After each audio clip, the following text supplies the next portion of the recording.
السلام علیکم، بسم اللہ الرحمن الرحیم۔ تو دوستو، آج ہم آپ کو بتائیں گے کہ مسلم ممالک نے ترکیہ اور وغیرہ اور دوسرے ممالک نے فلسطین کے لیے اور حماس کے لیے کیا امداد کیا یا ان کے لیے کوئی امداد کا اعلان نہیں کیا۔ تو سب سے پہلے ہم بات کرتے ہیں ترکی کے بارے میں۔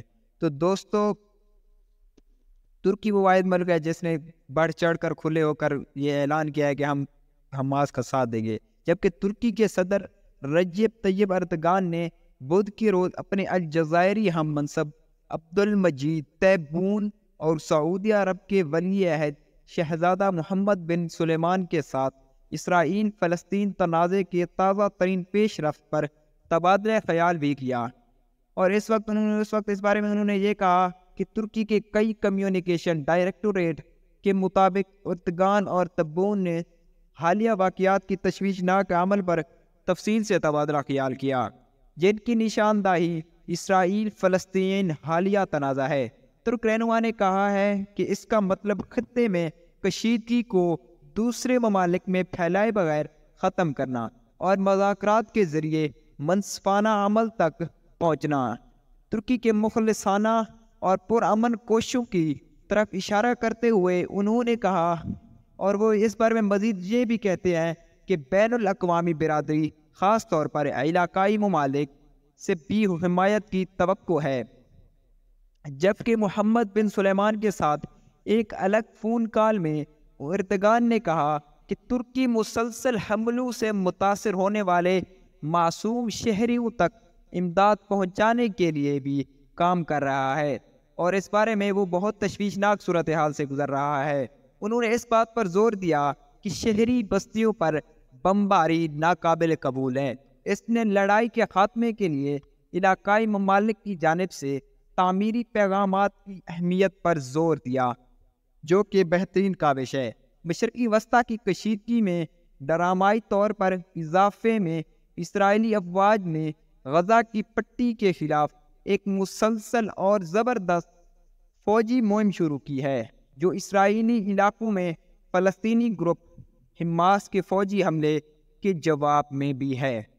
یہ تنازع ہفتے کے روز اس وقت شروع ہوا جب حماس نے اسرائیل کے خلاف آپریشن الاقصی فلڈ شروع کیا، ایک کثیر و جہتی اچانک حملہ جس میں زمینی، سمندری اور فضائی راستے سے اسرائیل میں راکٹ لانچ اور دراندازی شامل تھی۔ حماس کا کہنا ہے کہ یہ کارروائی مقبوضہ مشرقی یروشلم میں مسجد اقصی پر حملے اور فلسطینیوں کے خلاف اسرائیلی آباد کاروں کے بڑھتے ہوئے تشدد کا بدلہ بھی ہے۔ حماس کی کارروائیوں کے جواب میں اسرائیلی فوج نے غزہ کی پٹی میں حماس کے اہداف کے خلاف آپریشن شروع کیا، جس کا نام آپریشن سورڈ آف آئرن تھا۔ اسرائیل کے رد عمل نے غزہ کو پانی اور بجلی کی سپلائی میں کٹوتی تک بڑھا دی ہے، جس سے ایک ایسے علاقے میں حالات زندگی مزید خراب ہو گئے جو شدید محاصرے کی زد میں پہلے سے بھی ہے۔ غزہ کے وزیر داخلہ کے مطابق مرنے والوں کی تعداد میں اضافہ بھی ہو سکتا ہے، کیونکہ امدادی کارکن ملبے کے ڈھیروں سے لاشوں کی تلاشیں کر رہے ہیں۔ جبالیہ غزہ کی پٹی میں اسرائیلی فضائی حملے سے متاثرہ عمارتوں کے ملبے کا ایک منظر بھی بیان کیا گیا ہے۔ غزہ کے جبالہ کیمپ میں اسرائیلی فضائی حملوں سے متاثرہ عورتوں کو بھی، عمارتوں اور عورتوں دونوں کو بھی دکھایا گیا۔ غزہ کی وزارت داخلہ کا کہنا ہے کہ ایک پناہ گزین کیمپ میں ایک رہائشی عمارت پر اسرائیلی فضائی حملے میں کم از کم 45 افراد ہلاک اور درجنوں زخمی ہو گئے تھے۔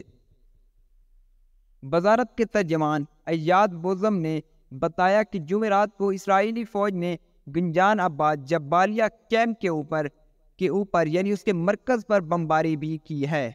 اسرائیل کا کہنا ہے کہ قیدیوں کی رہائی تک کوئی بجلی کا سوئچ آن نہیں کیا جائے گا۔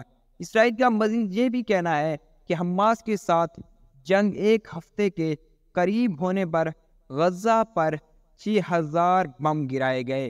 اسرائیل کی جانب سے غزہ پر حملہ کرنے پر حماس کے قیدیوں کے اہل خانہ اپنے پیاروں کے لیے بہت زیادہ پریشان ہیں۔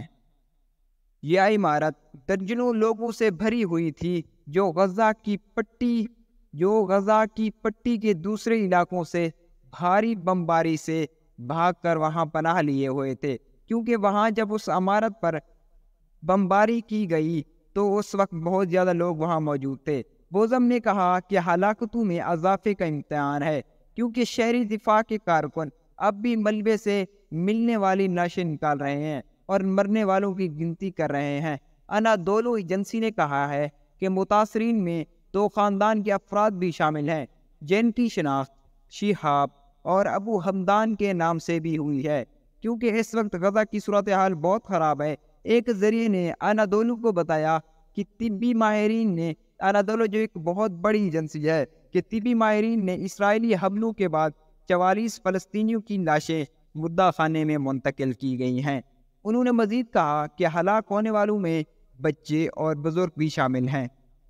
اسرائیلی فوج نے ہفتے کے روز غزہ کی پٹی کے خلاف فلسطینی گروپ حماس کے اسرائیلی علاقے میں اندر حملے کے جواب میں مسلسل فوجی مہم شروع کی۔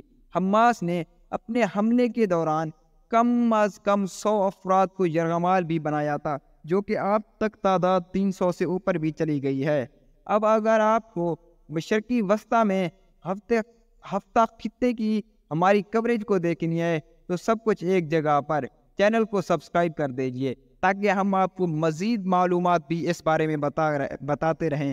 اس کے بعد حماس نے کہا کہ یہ غیر معمولی حملہ مقبوضہ یروشلم، مسجد اقصی اور اسرائیلی آباد کاروں کے بڑھتے ہوئے جرائم اور تشدد کا بدلہ بھی ہے۔ غزہ کی وزارت صحت نے جمعرات کے روز کہا کہ 500 بچوں اور 276 خواتین سمیت 1537 فلسطینی شہید اور 6612 دیگر زخمی افراد بھی ان میں شامل ہیں۔